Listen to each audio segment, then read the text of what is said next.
Hello दोस्तों, स्वागत है आपका हमारे इस चैनल में। तो आज का जो हमारा विषय है वो है गर्भ संस्कार। इससे पहले भी हमने जो पार्ट फर्स्ट था वो तैयार किया था। तो जो जिन लोगों ने पार्ट फर्स्ट नहीं देखा वो पार्ट फर्स्ट देख लें डिस्क्रिप्शन बॉक्स में जाकर।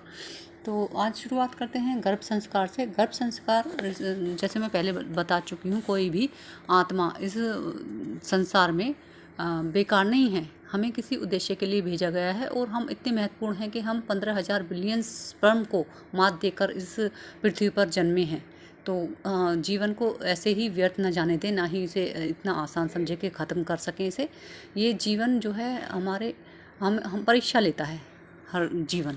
तो गर्भ संस्कार के लिए माँ का जो है प्रेगनेंसी में जब माँ जो है गर्भ धारण करती है तो जो बच्चे की चीज़ें पैदा होती हैं, बहुत सारी चीज़ें बनती हैं, मानसिक चीज़ें, शारीरिक और सारी चीज़ें बच्चे की जो बनती हैं वो माँ के सोचने समझने की क्षमता पर निर्भर करती हैं।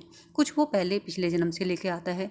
तो बच्चे की जो सुनने की प्रक्रिया है वो 15 सप्ताह बाद शुरू हो जाती है। शिशु का 60% मस्तिष्क जो है वो विकसित हो जाता है।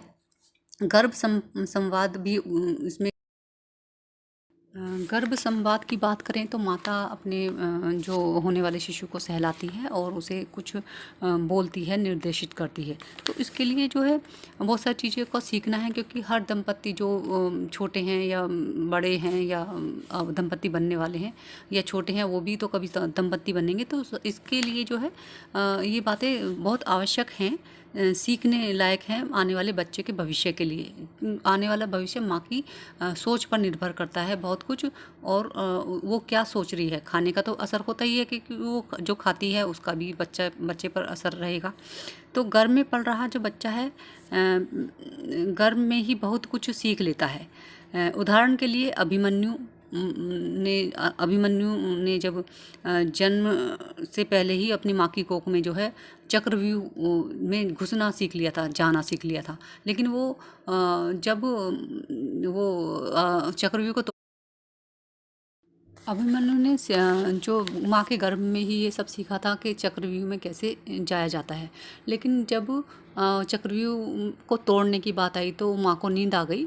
अर्जुन जो है जो बता रहे थे अभिमन्यु की माँ को, तो उस समय उनको नींद आ गई। और जब वो कहते हैं कि जब महाभारत हुई और वो चक्रव्यूह में फंस गए तो उन्हें निकलना नहीं आता था, क्योंकि उन्होंने वो सुना नहीं था कि चक्रव्यूह को कैसे तोड़ा जाए।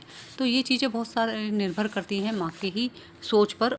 तो गर्भवती महिलाएं जब भी गर्भवती हों तो वो एक तो हनुमान चालीसा के पाठ करें,